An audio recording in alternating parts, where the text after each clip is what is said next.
He was only 15 when his lungs began to rot from the inside. Each cough tore through his chest, dragging up blood, slime, and what witnesses swore looked like pieces of his own lungs. This wasn't some peasant boy in a plague house. This was Edward VI, the son of Henry VIII, the boy king of England, dying inch by inch while the court whispered outside his door. Before the truth of his final hours rotted away like his body, hit subscribe so these buried Tudor nightmares never get to rest in peace. October 12, 1537. Hampton Court Palace erupted in celebration. After 28 years of desperate searching, King Henry VIII finally had what he craved most: a legitimate son. Edward was born into a world that had been ripped apart and rebuilt just for him. His father had shattered the church, destroyed monasteries, and sent 2 wives to the scaffold, all because he needed a male heir. And now, wrapped in cloth of gold, that heir had arrived. But the joy was poisoned from the start. Just 12 days after giving birth, Edward's mother, Jane Seymour, died from childbed fever. The boy would never know her face, never hear her voice. He was raised instead by a battalion of nurses, tutors, and courtiers who treated him like a priceless relic, because that's exactly what he was. Contrary to the myths whispered through history, Edward was not a sickly, fragile child. Court records paint a different picture entirely. He was healthy, strong, even athletic. He practiced jousting, archery, and rode horses across the palace grounds. His tutors marveled at his intellect. By age 6, he was reading Latin, Greek, and French. By 8, he was studying theology and philosophy with the kingdom's greatest minds.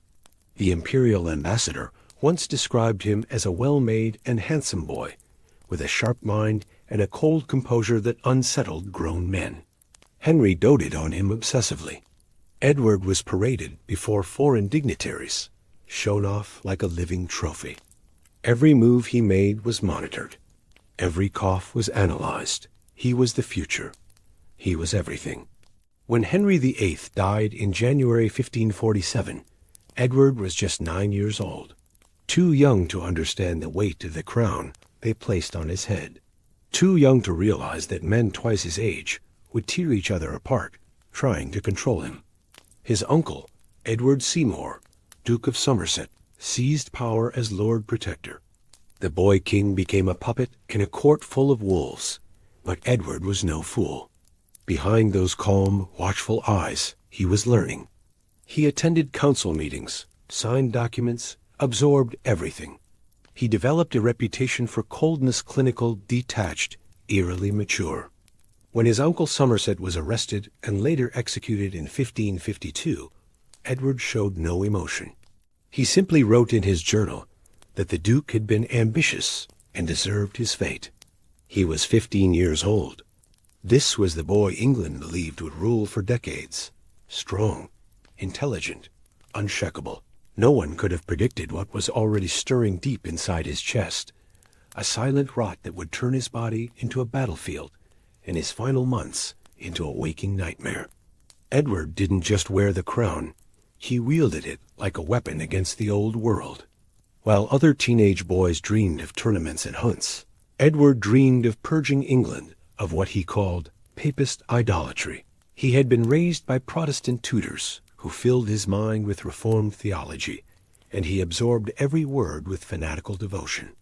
Under his rule, England transformed at a terrifying pace. Statues of saints were smashed in churches across the kingdom.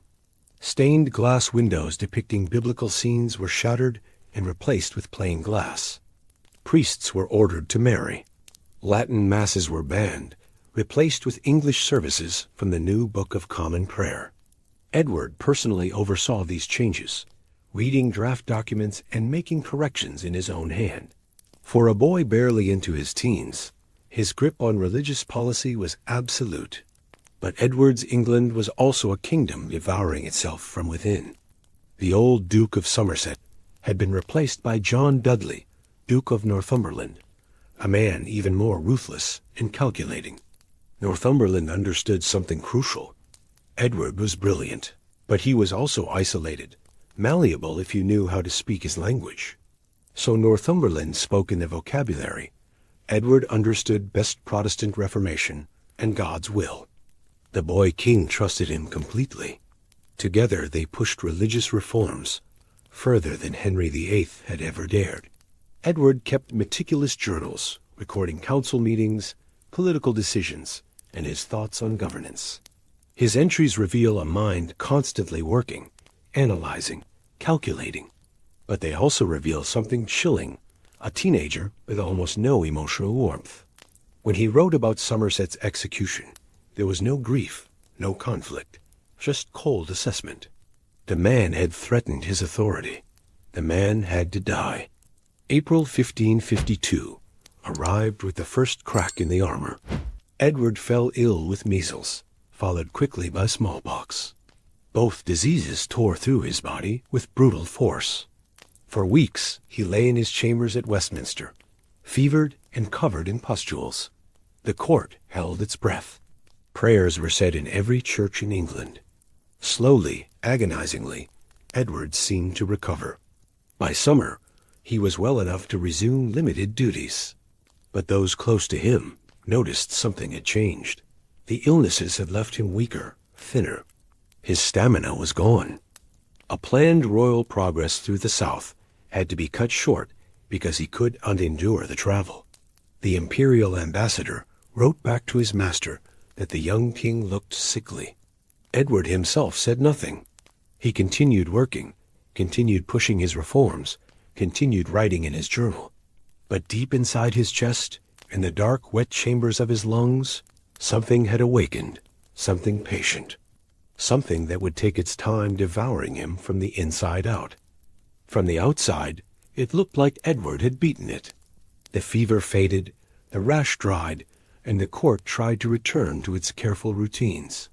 Messengers were sent out to reassure anxious nobles that the king was recovering. Services of thanksgiving were ordered. But when Edward stepped back into public life, something was wrong. The boy who had once ridden for hours was now easily winded. He tired quickly in council. Climbing stairs left him pale and breathless. The sickness hadn't left him. It had only changed its shape. By the end of 1552, the signs were harder to ignore. A cough began to follow him everywhere, first a nuisance, then a constant companion. It interrupted prayers, broke the silence of council meetings, echoed down palace corridors at night. At first, physicians blamed the cold air, or fatigue, or the lingering effects of measles and smallpox. They bled him. They changed his diet. They prescribed rest. None of it helped. The cough stayed, slowly digging its claws deeper into his chest. Edward himself tried to carry on as if nothing had changed. He continued writing in his journal, still attending to state business, still reviewing religious changes, line by line. But the handwriting on some later entries grew shakier, the sentences shorter. Gaps appeared in the regular rhythm of his notes, small absences that hinted at days when he was simply too unwell to write. The boy who once seemed tireless now had to ration his strength, choosing carefully where to spend the few hours each day when he felt capable of being king. Those closest to him began to notice more. He ate less. His clothes hung looser on his frame. His once bright complexion dulled to a chalky pallor. Servants whispered that he coughed through the night, unable to sleep. On colder mornings, he had to be helped from his bed. Yet at formal occasions, he forced himself to stand straight, to speak clearly, to show no weakness. The country had already lived through one succession crisis when his father died. Edward knew that if he faltered now, the entire religious future of England could crack with him. Beneath all the ceremony and protocol, fear began to spread in quiet, controlled ripples. Ambassadors sent careful reports home about the king's appearance. Some noted that he looked thinner, more fragile, older than his years. At court, men like Northumberland read those same details with a different kind of terror. If Edward died without a secure Protestant succession, Everything they had built could be swept away in a single moment.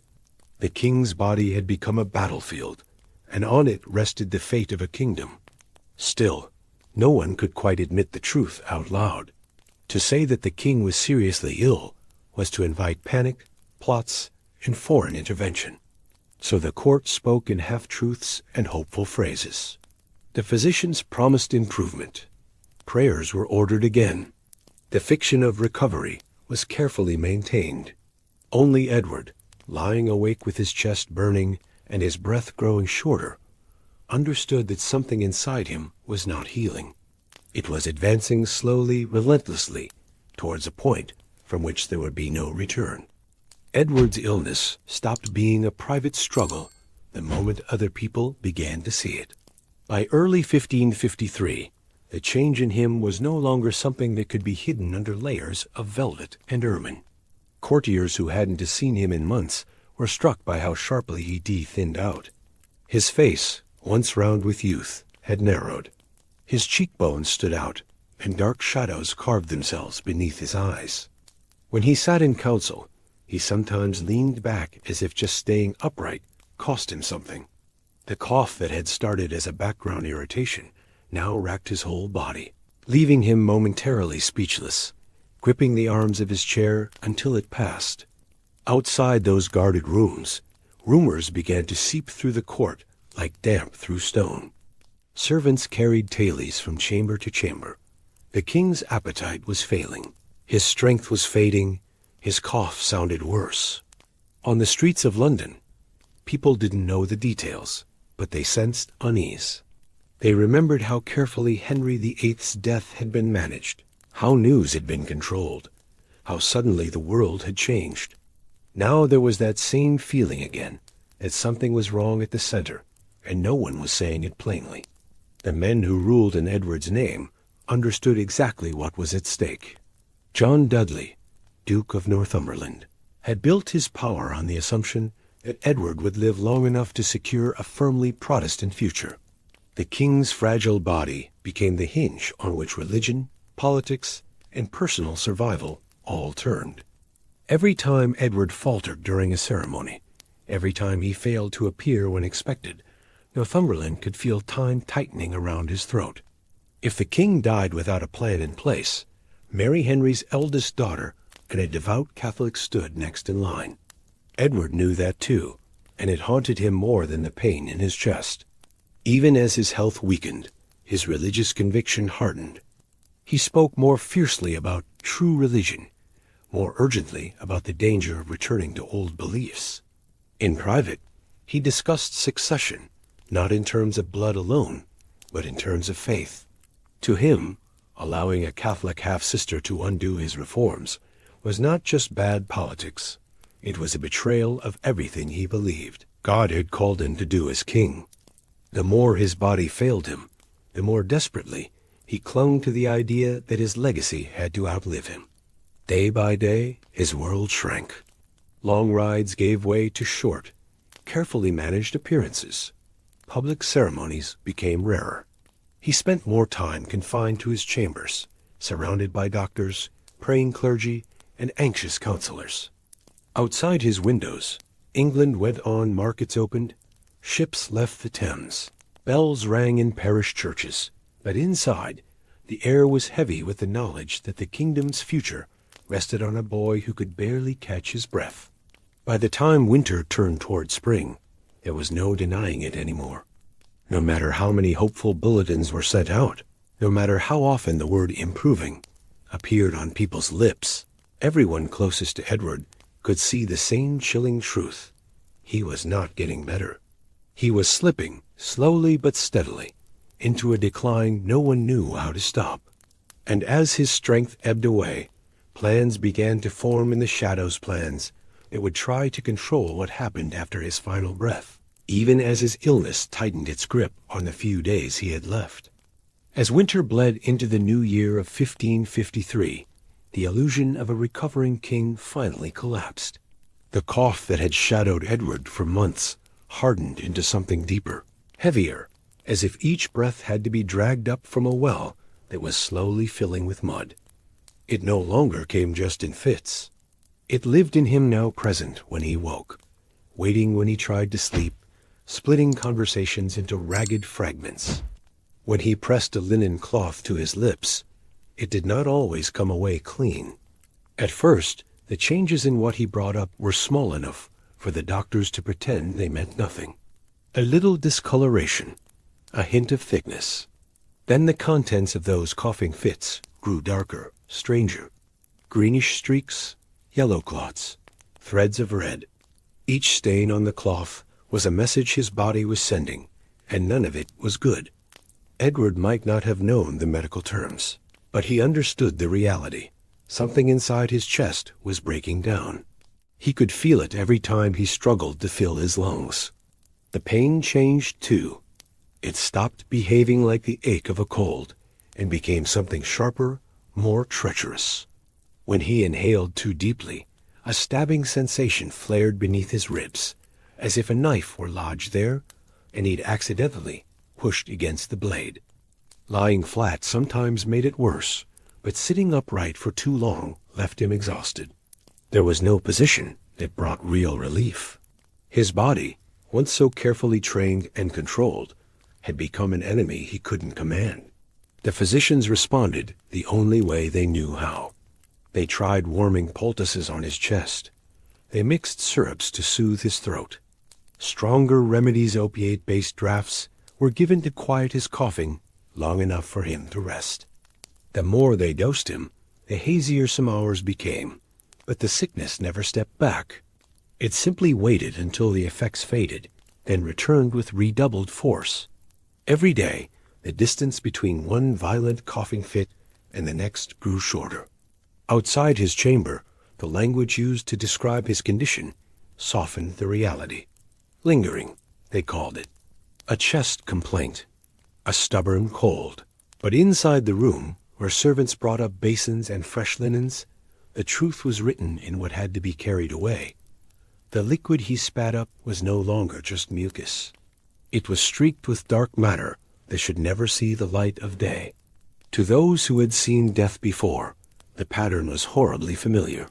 Edward, who had once dissected theological arguments with icy clarity, now found his thoughts blurred at the edges when the fever climbed. Some days, his mind burned as hot as his skin. On others, he drifted in and out of a half-sleep, jerked awake by the need to cough, to gasp, to fight for another breath. Yet even then, when his body betrayed him most clearly, a part of him clung to ritual. Prayers, short notes, the form of being king, even as the substance slipped away. By the time spring edged toward summer, the illness had stopped being a question mark and become a line of inevitability stretching out in front of him. Edward might not have known what, exactly, was eating away at his lungs, but he could feel the path he was on. Every day began with less strength than the one before. Every night ended with the same thought pressing on his mind. Whatever this was, it was not just passing through. It had come to stay, and it was not finished with him yet. As the weeks dragged on, the illness stopped just attacking Edward's strength and began to rewrite the rhythm of his entire day. Mornings, once reserved for council business and study, now started with an exhausted inventory of how badly the night had gone. How many times he'd been jolted awake by coughing. How often he'd felt that awful, rising pressure in his chest, like something heavy was sitting on his lungs, refusing to move. Servants learned to recognize the sound of those dawn fits through the door. They came in quietly, carrying fresh linen, water, and whatever the physicians hoped might calm the storm inside him. What he brought up was no longer something that could be dismissed as phlegm. It came in ugly, thickened clumps, greenish and yellow, sometimes streaked or speckled with red. On the worst days, the cloth showed darker matter, almost black in places, as if whatever was rotting within him had begun to break loose. To the doctors of his time, it was a sign of corruption in the chest. To a modern eye, it would look like infection so advanced that parts of the lung itself were breaking down. Either way, every stain on the cloth meant the same thing. The damage was deep, and it was getting worse. The coughing itself became violent enough to shake him to the core. When a fit began, Edward often had to be supported by more than one pair of hands. The spasms bent his thin frame forward, dragged the air out of him in harsh, tearing bursts. Sometimes, when the attack finally passed, he was left trembling and drenched in sweat, too drained to speak for several moments. Breathing afterward felt like trying to pull air through soaked cloth. Nothing ever seemed to fill his lungs properly. No breath felt truly satisfying. To keep the worst of it at bay, his physicians leaned more heavily on what little pain relief they understood. Thick, bitter draughts laced with opiates and other sedatives were brought in more regularly. Taken in the right quantity, they dulled the edge of the pain and quieted the cough for a time, letting him drift into a shallow, uneasy sleep. But there was always a cost. When he woke, his head felt heavy, thoughts slower to form. On some days, it took hours before he could focus enough to read a document, let alone discuss the kingdom's affairs. Yet there were still moments when the old discipline surfaced. Between bouts of weakness, he insisted on being propped up to hear reports, to sign papers, to listen to scripture. Those attending him would sometimes see a flash of the king he had been, attentive, precise, intent on every word. But the illusion never lasted long. A sentence would be interrupted by a cough, a decision delayed because his hand shook too much to hold the pen steady. The work of ruling England now fit into narrow windows between waves of physical collapse. For the people around him, the pattern became horribly predictable. A slight rally, a few clearer days that sparked fragile hope, then another downturn, another series of nights broken by wheezing and blood-stained handkerchiefs. Each cycle left him thinner, paler, more carved out. Whatever was burrowing through his lungs wasn't just attacking his body. It was wearing down the willpower that had kept him upright through the earlier stages of his sickness. And as Edward began to grasp that this was no passing trial, but a descent with no visible bottom, the fear that had lived quietly in the background of his mind started to take a more definite shape. This was not simply an illness to be endured.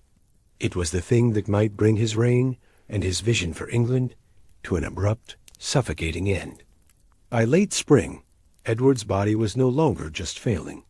It was starting to deform under the strain of the disease. The change began in small, almost unremarkable ways. His shoes seemed tighter. His stockings left faint marks around his ankles. At first, the attendants blamed it on long hours in bed or sitting still too much. But gradually the swelling in his legs and feet stopped looking temporary. His lower limbs grew puffy, heavy, and unresponsive, as if they belonged to someone else. Walking, already difficult because of weakness and breathlessness, now became a painful, halting effort. As the weeks passed, the swelling crept upward. His calves thickened, then his thighs. His belly, once flat and boyish, began to push outward, distended in a way that had nothing to do with food. The fluid building inside him distorted his frame, tightening the skin and making even the simplest movement uncomfortable. Lying on his side was nearly impossible. Turning in bed took assistance and left him panting. In the end, he spent more and more time flat on his back, staring up at the canopy above, trapped in a body that felt both lighter from wasting away and heavier from the weight of fluid pressing against his organs. The skin that had once been described as clear and healthy began to tell its own bleak story. Ulcers and sores appeared on his body, especially where bone and mattress met. They were the marks of a patient confined too long to bed, a silent testimony to hours spent unable to change position without help. Some sources describe painful eruptions and corruption on his skin, the outward signs of an inward system being slowly poisoned. Each sore needed to be cleaned, dressed, watched for signs of further infection. The boy who had once trained for war and sport now had to be shielded from the basic friction of bedsheets. His face followed a crueler pattern still. While his limbs swelled with fluid, the flesh around his cheeks and eyes seemed to vanish. The contrast made him look almost skull-like. Puffiness below the waist, hollowness above. His hair thinned. His nails became brittle. Sometimes, when he tried to sit up with help, the strain of supporting his own altered weight triggered another coughing fit, which only deepened the exhaustion and pain. Every system in his body seemed to be failing in concert: lungs, heart, kidneys each, collapse feeding the next. For those attending him daily, the transformation was brutal to witness. This was not a sudden dramatic death like a battlefield wound or a beheading. It was a slow unmaking, an unraveling of the person they had once known into someone pale, swollen, and almost unrecognizable. The boy king who had stood straight in armor and commanded a room with his composure was now pinned to his bed by his own failing flesh. And yet, inside that failing body, Edward was still aware enough to feel humiliation at being lifted, and turned like an invalid, aware enough to understand what swelling legs and labored breathing usually meant. In an age without modern medical language, he may not have had the words organ failure or fluid retention, but he didn't need them. He could feel that his world had shrunk to the size of this room, this bed, this ceiling. The kingdom he once shaped through laws and proclamations now came to him in fragments, whispered reports at his bedside. Worried looks traded over his head as his body continued its slow descent toward the final stage of his illness, where even the act of drawing breath would become a battle he could no longer win. By early summer, Edward's illness had settled into something that no one, not even the most optimistic courtier, could mistake for a passing crisis. Every part of his day was now shaped around what his body could no longer do. He did not rise and choose how to spend his hours. The disease chose for him. There were mornings when simply being propped up against pillows left him shaking, his chest heaving as if he'd just finished running. On those days, the idea of walking to a window or sitting through a long audience was unthinkable. The boy who had once been paraded before ambassadors now saw the world mostly from his bed. The air in his chamber changed too. It was no longer just the smell of beeswax, clean linen, and rushes on the floor. There was a sourness now, the faint metallic tang of blood, the sickly sweetness of infected sores, the heavy scent of sweat that no amount of fresh bedding could fully erase. Servants moved quietly, not just out of respect, but because every loud sound seemed to jar the fragile calm that his physicians struggled to maintain. Voices near his bed dropped to a low murmur. Even laughter in distant corridors sounded out of place, as if the palace itself understood that something solemn was unfolding behind those doors. For Edward, time began to lose its sharp edges. Days blurred into one another, marked less by dates and more by the pattern of his suffering periods of fitful sleep interrupted by coughing, short stretches of shaky clarity, then another plunge into fever or exhaustion. When he was lucid, he clung to routine, listening to scripture, hearing brief reports, making what decisions he still could. But more and more often, decisions were made for him, or quietly postponed, as those around him tried to balance the needs of the kingdom with the reality that its king could barely stay conscious through a conversation. The people attending him learned to read tiny signs. A slight tightening around his eyes meant the pain in his chest had flared again. A particular way his hand gripped the sheet meant a coughing fit was coming. They adjusted pillows, brought water, steadied him when his body convulsed under the force of the spasms. Afterward, they wiped his face, changed the stained cloths, and tried not to let him see the worry in their expressions. It was a ritual of care and quiet dread, repeated over and over as the weeks crawled by. Outside the sick room, however, another kind of ritual was taking shape. Counselors and power brokers met in private chambers, speaking in cautious phrases about the king's condition and what might follow if the worst happened. Documents were drafted, altered, redrafted. Names were weighed. Bloodlines and beliefs were measured against each other. Edward's failing breaths became the ticking clock for a political game that could not be played in the open. Every message that left the palace, Every carefully worded update about his health carried two meanings, one for the anxious public and one for those reading between the lines. Edward was not ignorant of this. Even confined to his bed, he could sense the shift in atmosphere. There were more urgent glances between counselors at his bedside, more visits from men who suddenly seemed eager to discuss matters of succession and godly order while he was still alive to give his blessing. The realization that people were planning for a world without him did not come as a single shock. It arrived slowly, in small, painful recognitions. A conversation cut short when he coughed too hard. A document presented with unusual haste. A prayer spoken over him with an intensity that felt like farewell. By this point, his illness had done more than ravage his lungs and swell his limbs. It had isolated him, step by step, from the life he was supposed to lead. The council chamber, the chapel, the hunting fields, even the simple act of walking through his own palace, all of it had narrowed down to this bed, these curtains, this ceiling. And as his world shrank, the plans of others expanded to fill the space he once occupied. While his body weakened, the storm that would decide England, as future was gathering, just beyond the walls of his darkened room ready to break the moment his failing breath finally stopped. By the start of July 1553, the fiction that England still had a living, ruling king had to be physically staged. On the 1st of July, the council ordered Edward to be shown at a window of Greenwich Palace. Word had spread to far whispers in London taverns, nervous questions in the marketplaces, rumors that the king was already dead and his death being hidden. For the men whose power depended on him, that kind of talk was dangerous. So they prepared a performance. The boy king, alive, visible, proof that the crown still had a beating heart beneath it. Getting him to that window was an ordeal in itself. By then, Edward was desperately weak. His legs, heavy with fluid, could barely support him. His chest burned with every breath. To move him even a short distance from his bed meant planning servants and attendants steadying his arms, a chair ready if he faltered, pauses along the way when the effort of walking stole what little air he could draw.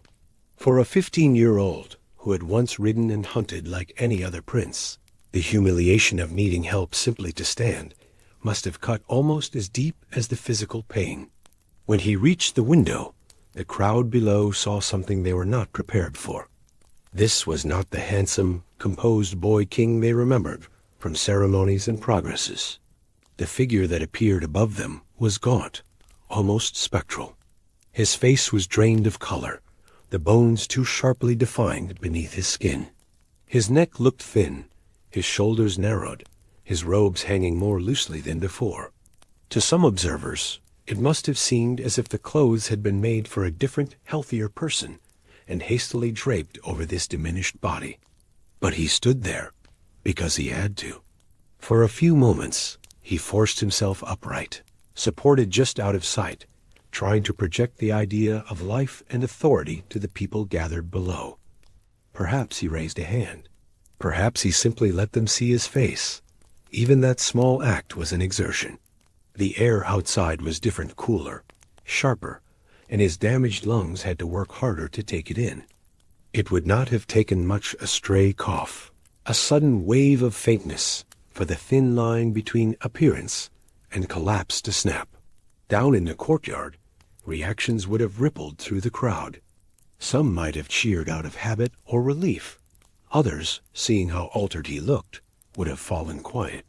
You can tell when someone is close to the edge, even without medical knowledge. The hollowness around the eyes, the strange way the body carries itself, the heaviness in every movement, it all speaks a language anyone can understand. Many of those who saw him that day must have gone home with the sick certainty they didn't dare voice too loudly. The king was alive, yes, but not for long. For Edward, that brief appearance was both a duty and a warning. He had done what his counselors needed, proved he still breathed. But in doing so, he also confronted, in the faces staring up at him, the reality of how far he had fallen. The boy who was supposed to be the future of England now looked like a figure already fading into its past. When they led him away from the window and back to his bed, everyone involved would have understood the same unspoken truth, that this might be the last time his people ever saw him, standing in the light.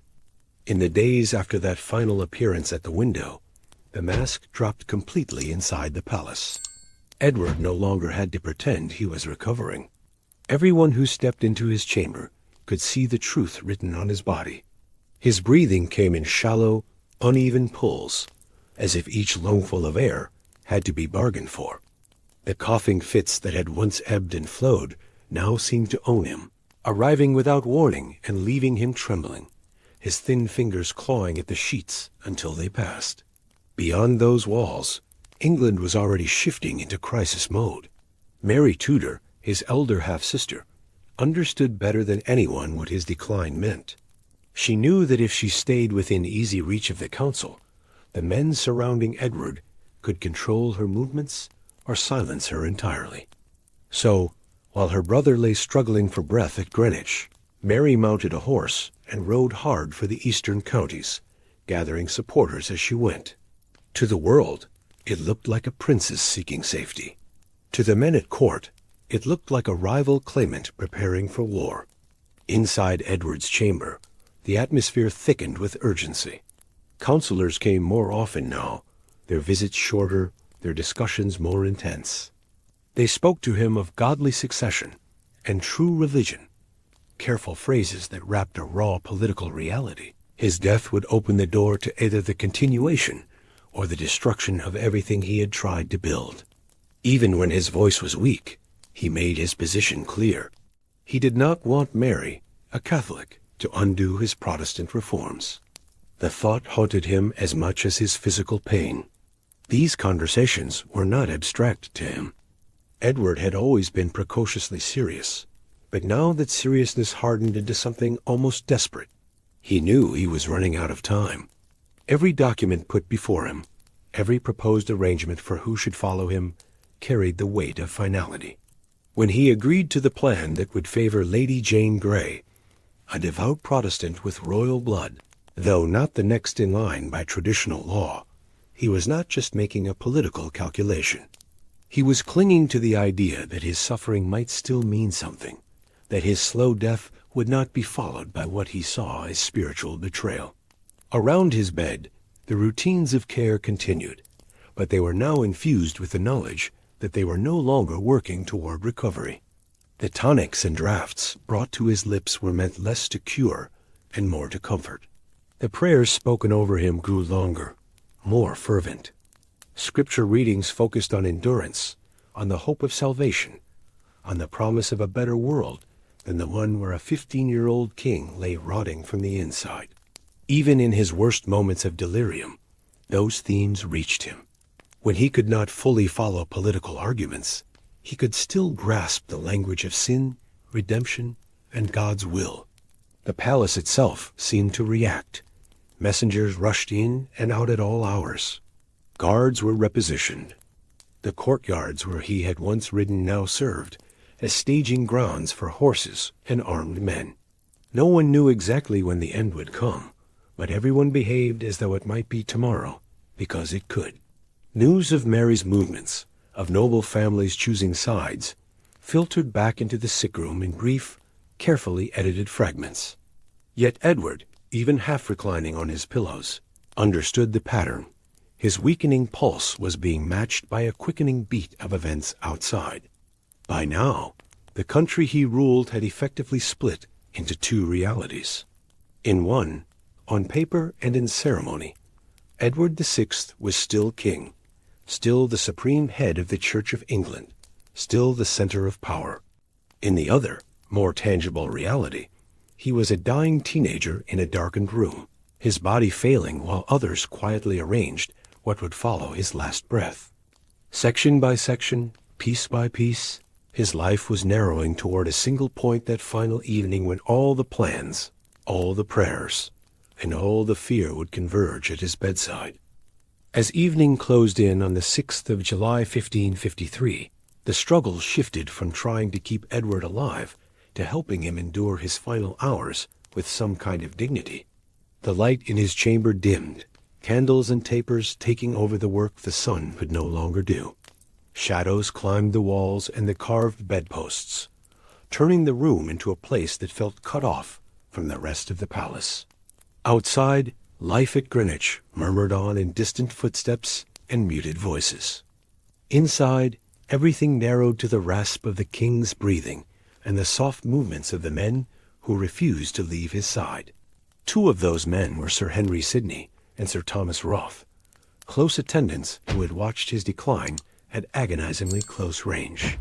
They were not counselors plotting succession or bishops debating theology. They were the ones who had held him upright during coughing fits, fetched water when he could barely raise his head, and seen the stains on the cloths that others preferred not to think about. On this last evening, they stayed near the bed, not as officials, but as the final witnesses to a life being slowly extinguished. Edward's world by then had shrunk to the space within arm's reach. He no longer had the strength to sit without support for long. When he tried to speak, his voice came out thin and frayed, as if it too had been worn down by months of struggle. Yet even in that state, his mind turned again and again to the same theme: faith. Those close to him recorded that he spent his final hours in prayer, clinging to the belief that his suffering had meaning, that he was dying as a godly prince in defense of what he saw as the true religion of England. The arguments about succession and doctrine that had once filled council chambers now played out as whispered pleas between a dying boy and the God he believed was listening. At times, the pain and exhaustion must have dragged him away from those prayers, pulling him down into stretches of half-consciousness where time lost its shape. Then he would surface again, struggling for breath, aware that the moments he had left were running out. It was during one of those lucid intervals that he is said to have spoken words that cut through all the politics and ceremony surrounding him. Looking at those attending him, he admitted quietly that he was glad to die, rather than live to see England return to the old faith he had tried so hard to uproot. It was not the resignation of someone who had given up, but the grim acceptance of a boy who believed the world beyond this one might offer a peace his body had long since denied him. As the hour grew later, his strength ebbed even further. The effort of drawing each breath deepened the hollows around his ribs and throat. Sidney and Roth stayed close, offering what comfort they could, cooling his forehead, adjusting pillows, steadying him when another wave of coughing threatened to tear what little air he had left from his lungs. In that dim, candlelit space, the King of England was no longer a distant figure seen from afar, but a frightened, failing 15-year-old trying to hold on long enough to finish his last prayers. Everything that would follow succession battles, rebellions, the reshaping of the kingdom waited just outside that room. For now, there was only the bed, the flicker of candle flames, and the sound of a boy's weakening voice, still trying to speak to his God while he had breath left to do it. In the final stretch of that July evening, it became clear to everyone in Edward's chamber that they were no longer waiting for a turn in his illness. They were waiting for his last breath. The rhythm of the room changed. There were fewer whispered consultations, fewer movements to and from the door. Those who remained gathered closer, forming a quiet ring around the bed where the boy king lay propped, as best as his failing body allowed. The flicker of candlelight picked out the sharp lines of his face, the hollows beneath his eyes, the way each breath seemed to drag his whole chest with it.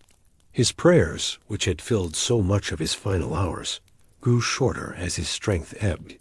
The long passages of scripture and dense theology that had once fascinated him were now beyond what his breath could carry. Instead, he fell back on simpler pleas fragments of familiar phrases, single lines repeated under his breath. At times his lips moved with no sound at all, as if the words were there in his mind, but his lungs could no longer give them voice. Those beside him leaned in to catch what they could, straining to hear any final confession, any last affirmation of the faith that had shaped his reign. At one point, As the struggle for air tightened its grip, he managed to summon enough strength to speak clearly. The words that later witnesses remembered were stark in their simplicity. He said he was faint. He called on God's mercy. He asked that his spirit be taken. It was the kind of plea that stripped away kingship, ceremony, and all the trappings of power, leaving only a dying teenager begging for the suffering to end and for his soul to find some kind of rest. For the men who had watched him waste away, the attendants who had seen every stage of his decline, it must have been almost unbearable to hear. As the light sank further and the room grew stiller, his body began to let go. The coughing fits that had racked him for months came less often now, not because he was healing, but because he no longer had the strength to produce them. His breaths became shallow and irregular, pauses stretching longer between each one. Those pauses were the worst. Everyone present felt the same shared dread in those silent seconds. Was this the end? Then a ragged inhale would shudder through him, and the vigil continued. In those last moments, Henry Sidney is said to have taken Edward into his arms, cradling him like a child rather than a monarch. It was a small act of kindness in a life that had offered the boy little softness. Surrounded by men who had once knelt before him as their sovereign, he died not as a distant ruler, but as a frail 15-year-old, held by someone who did not want him to face that final fear alone. Sometime between 8 and 9 in the evening, the pauses between breaths stopped ending in another gasp. His chest fell still. The candles continued to burn. The king did not. For a moment, there would have been only silence, the heavy, consuming kind that follows a long-anticipated, but still shocking end. Then reality began to seep back in. Eyes turned away from the bed and toward the door, toward the world outside that would have to be told or deceived or controlled. Within that room, a life shaped by expectation, theology, and disease had come to its close. Beyond it, the consequences of his death were already waiting. The succession crisis, the struggle between Mary and Jane, the violent oscillation of England's faith. But all of that followed after. In this final scene, the story is brutally simple. A boy who had been raised to carry a kingdom coughed himself toward the edge of death, whispered his last plea for mercy, and crossed a line no crown could help him escape. When Edward's chest finally fell still on that July evening, the men in his chamber had only a few heartbeats to absorb what had happened before duty took over. A king had died, but in 1553, a dead king was as much a political weapon as a human loss. For a brief, suspended moment, Edward was simply a boy whose suffering had ended. Lying motionless on sweat-damp sheets, his thin frame no longer straining for air. Then the room shifted. Curtains were drawn more tightly. Orders were given in low voices. The world outside was not told. Not yet. The first priority was to control the story. If news of his death burst out uncontrolled, Mary's supporters could rally openly before the council had time to set their plans in motion. So instead of tolling bells and public mourning, there was secrecy. Edward's body was prepared quietly. His skin was washed, his limbs straightened, his features arranged into something calmer than the contorted mask they had worn in his final hours. Rich fabrics were drawn over the signs of disease, the wasted frame, the swollen legs, the sores that had eaten at his skin. In death, as in life, he was wrapped in the dignity of a king, even if his final months had stripped that dignity from his body. But there was one thing his attendants could not hide from: what lay inside him. At some point after his death, physicians and surgeons were given permission to open his body. This was not a full modern autopsy, but it went far beyond what was normally done for a royal corpse. They wanted answers, partly out of curiosity, partly to understand what had claimed a prince so young, and partly to have something concrete to say when questions came. When they opened his chest, any lingering doubt about the nature of his illness was cut away with the first incision. The accounts speak of putrefied ulcers in his lungs, large, rotting cavities where healthy tissue should have been. Instead of the spongy, pale organs they expected, they found blackened, decaying pockets, places where infection had eaten through living flesh and left behind hollowed-out wounds. The surgeons described these ulcers as so advanced that the surrounding tissue was breaking down, soft and foul-smelling. It was the physical explanation for everything they had seen in his final months. The greenish and yellow clots he coughed up, the dark matter in his handkerchiefs, the stabbing pain when he tried to breathe deeply. Parts of his lungs had literally died inside him while he was still alive. To a modern mind, the picture points strongly toward tuberculosis, likely reawakened after the measles and smallpox he'd survived the year before. Fluid in his limbs and belly hints at his heart and kidneys failing under the strain, turning his whole body into a closed system of slow poisoning. His skin sores, his swollen legs, his labored breathing, they were all pieces of the same catastrophe. But to the people bent over his open chest, those rotted cavities would have looked like something darker, almost unnatural. A slow corruption, hidden where no eye could see until the knife revealed it. When they closed him up again, stitched and bound and covered his chest, they also closed the gap between the public image and the private horror. The England that would soon hear of Edward's death would be told he had died of a long, wasting illness, a king taken by God's will. They would not be told about the black hollows in his lungs, the way his organs had failed one after another, or how close his attendants had come to watching him quite literally cough parts of himself onto blood-stained cloths. That knowledge stayed with the few who had looked inside him. In life, Edward had been treated as something almost more than human, a miracle heir, a symbol, a vessel for religious change. In death, his body told a different story, one of fragility, infection, and slow, unstoppable decay. The autopsy didn't just explain how he died. It revealed how long his body had been losing the battle, even while the court insisted that their boy king was merely lingering and would, with God's help, recover. Now, with his chest sewn shut and his cause of death finally understood in flesh and blood, the men around him turned from the Jan, boy on the bed, to the question that would define everything that followed. What would England become without him? Edward's body was barely cold before the performance began.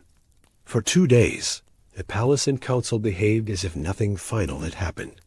Doors were watched more closely. Messages were vetted with extra care. But outwardly, life at court continued. No bells tolled.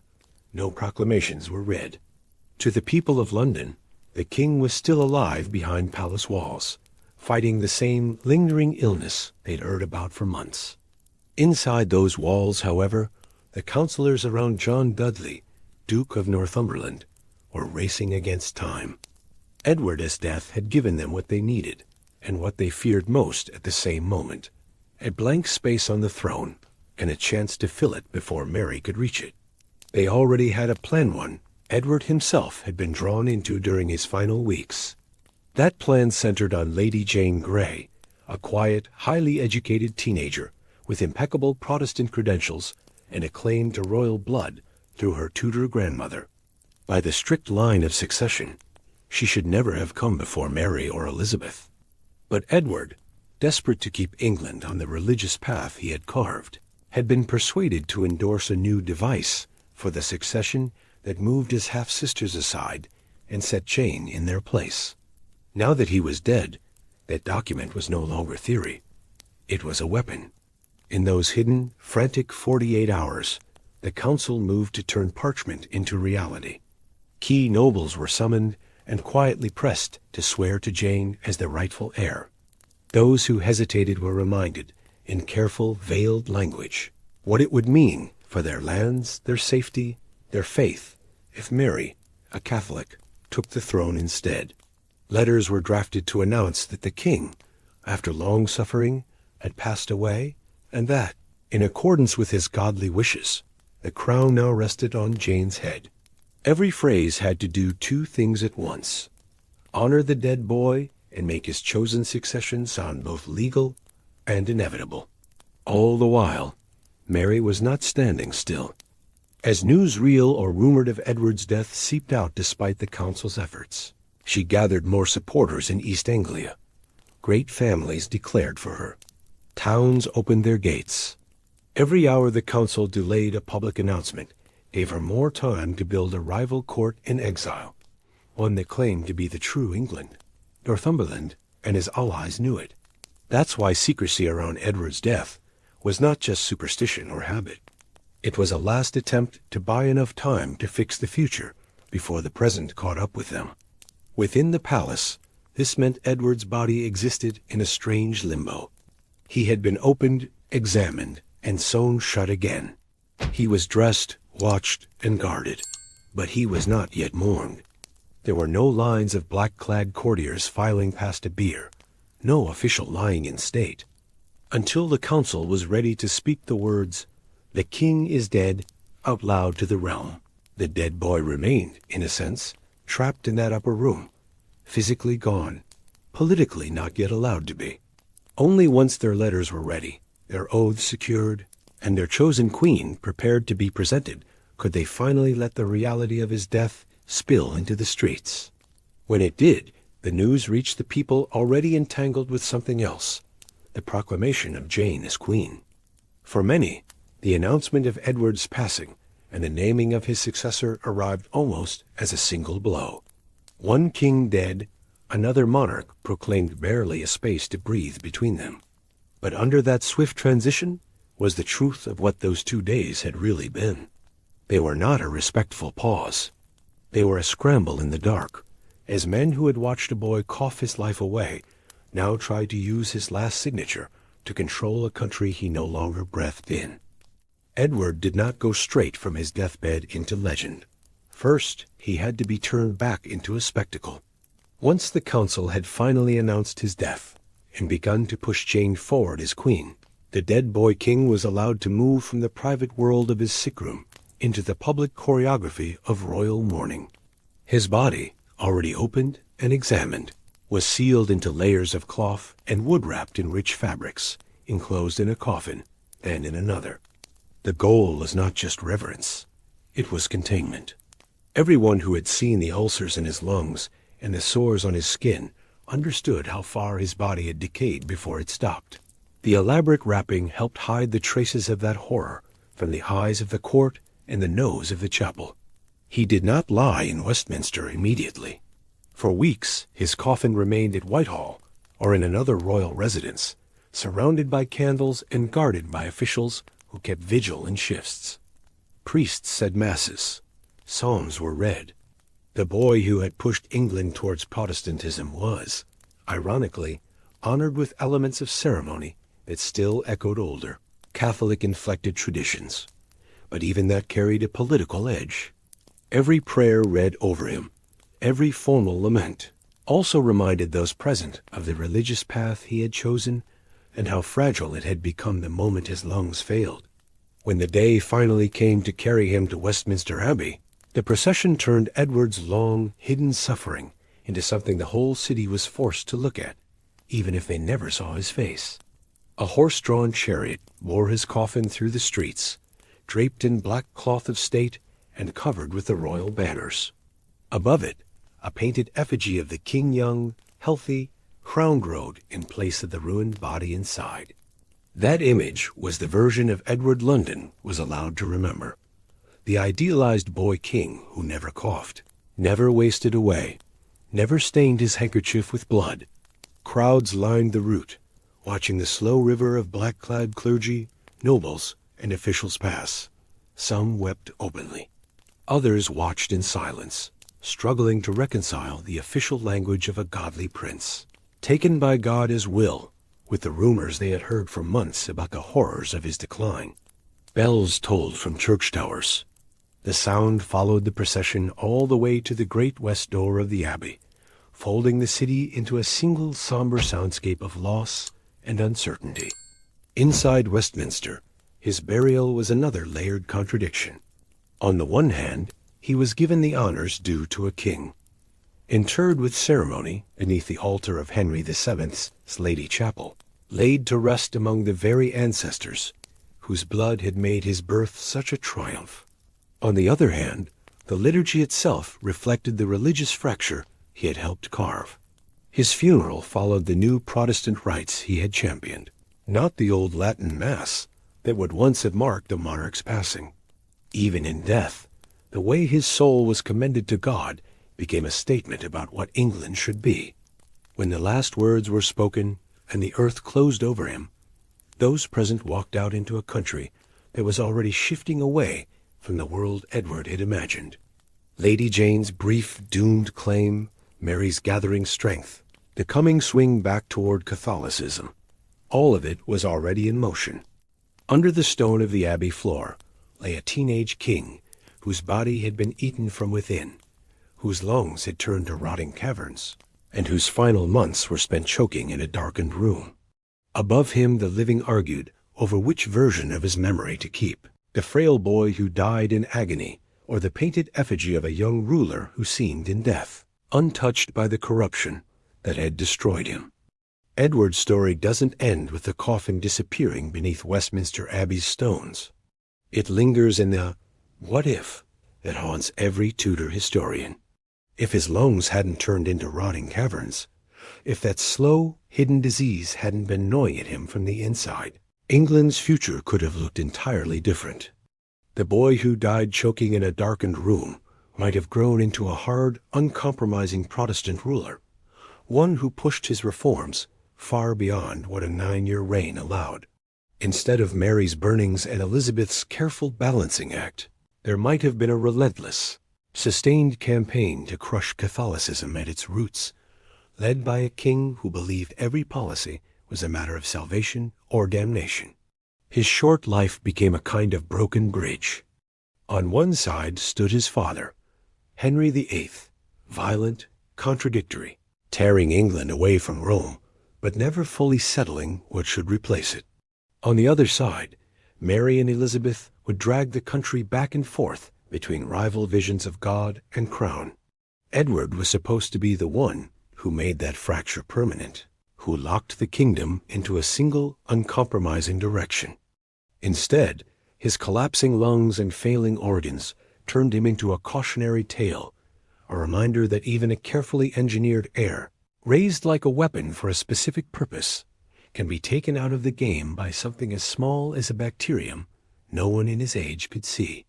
In the centuries after his death, his image faded. Henry's wives, Mary's burnings, Elizabeth, scold in age, all of them swallowed up the quiet tragedy of a boy who spent more time with tutors and theologians than with friends his own age, and who finished his life surrounded not by cheering crowds, but by the sounds of his own failing breath. Some later writers dismissed him as forgetful, a minor king, a footnote between giants. But when you go back to the evidence of his last months, the journals, the ambassador's reports, the accounts of his autopsy, a different picture emerges. Not a weak nonentity, but a fiercely intelligent teenager whose body betrayed him long before his will ever did. That's what makes his death so unsettling. It isn't just the physical horror of coughing up foul, blood-streaked matter from lungs that had begun to rot. It's the sense of a mind still working, still caring about doctrine, policy, and legacy trapped inside a frame that was literally collapsing inward. While counselors schemed over succession and preachers argued about the soul of England, Edward fought a private war against an enemy no law or proclamation could touch. In the end, that enemy won as completely as any invading army. It silenced a king, shattered a carefully planned future, and handed England back to the chaos of competing heirs and clashing faiths. And yet, beneath all the politics and pathology, there is still the simplest, darkest fact of his story. Edward VI was 15. 15, and gasping for air in a world that expected him to carry a kingdom on his shoulders.